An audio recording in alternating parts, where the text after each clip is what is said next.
Dalhin sa bahay ang mga halaman na ito kung kailangan mo ng swerte at kaunlaran. Ang mga halaman at bulaklak ay may mahalagang papel sa bahay. Hinimok nila ang pagiging positibo, buhay at naglalabas ng oxygen sa hangin. Gayunpaman, maraming mga panuntunan sa vasto pagdating sa paglalagay ng mga ito at kung paano mo ito mapanatili. Narito ang isang gabay sa mga patakaran, at kung aling mga halaman ang iyong pinakamahusay na mapagpipilian.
Isa, money plant. Kadalasang ginagamit sa feng shui, ang isang halaman ng pera ay sinasabing makakagawa ng positibong daloy ng enerhiya na nakakaakit ng swerte at kapalaran. Sa China, ito ay ibinibigay bilang isang regalo sa bagong taon.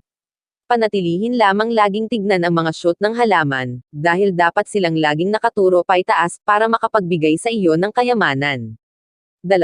Aloe. Ang aloe ay isang tagadala ng swerte, pandekorasyon at halaman na nakapagpapagaling, nakilala sa maraming mga karaniwang pangalan kabilang ang Chinese aloe, Indian aloe, true aloe, Barbados aloe, burn aloe, first aid plant, at marami pa. Ito ay nauugnay sa Ayurveda at kulturang India mula sa panahong sinaunang panahon. 3. Orchids. Ang mga orchid ay inilaan upang akitin ang pag-ibig, palalimin ang pagkakaibigan at tulungan aliwin ang kaluluwa. 4. Snake plant. Kilala rin bilang dila ng biyenan, anuman ang tawag mo rito, ang halaman na ito ay itinuring na isang good luck na halaman dahil sa kakayahang sumipsip ng mga makamandag na gas, mula sa hangin, tinatanggal ang mga lason tulad ng formaldehyde at benzene. Bilang karagdagan, ang malusog na halaman na ito ay maaaring makatulong na magbigay ng natural na kahalumigmigan kapag nakagrupo sa iba. 5. Jade plant. Ayon kay Feng Shui, ang mga halaman na may bilugan na dahon, ay nagdudulot ng magandang kapalaran na kinabibilangan ng mga halaman ng jade. Ang jade ay isang tradisyonal na regalong ibinibigay sa mga bagong may-ari ng negosyo, at kapag inilagay malapit sa pasukan, sinasabing isang magdudulot ito ng kaunlaran at tagumpay. 6. Rubber plant. Ang mga halaman ng goma ay maaaring maging kapaki-pakinabang sa anumang lugar, ngunit pinaniniwalaan na lalo na itong mapalad sa lugar ng yaman o maging sa harap ng bulwagan ng tirahan. Ang mga bilog na dahon ay kumakatawan sa pera o kasaganaan. Narito ang isang gabay sa mga patakaran ng vastu para sa swerte at kaunlaran. 1. Mga mabangong halaman tulad ng champer, chamomile, nagchampa, bela ay dapat na nasa bakuran o sa isang gallery. Maaari kang magtanim ng kahel o lemon sa daanan ng iyong bahay. Itutulak ng mga ito ang masasamang espiritu. 2. Panatilihin ang isang halaman ng kawayan sa iyong tahanan. Ilagay ito sa isang compartment na may mga bato, 2 hanggang 3 pulgadang tubig, magtapon ng isang barya doon, para sa sangkap ng metal, at balutin ng isang pulang string ang paligid ng vase. 3. Huwag itago ang mga halaman ng cactus sa iyong silid, o sa lugar ng iyong pinagtatrabahuhan kung saan ka nagtatrabaho. Maaari silang ilagay sa isang gallery. 4. Panatilihin ang iyong cash plant sa southeast heading, dahil ito ay ang zone ng cover o cash. 5. Itapon ang mga lumang bulaklak pagkatapos matuyo ang kanilang mga dahon, o lumiliit ang mga talulot. Ang anumang pagkasira o pagkabulok, ay tungkol sa kamatayan at pagkatapos ay kumukuha ng negatibong sigla. Lumayo mula sa mga artipisyal na halaman sa loob ng bahay. At yan na nga po ang ilan sa mga halaman at patakaran ng Vastu para sa swerte at kaunlaran.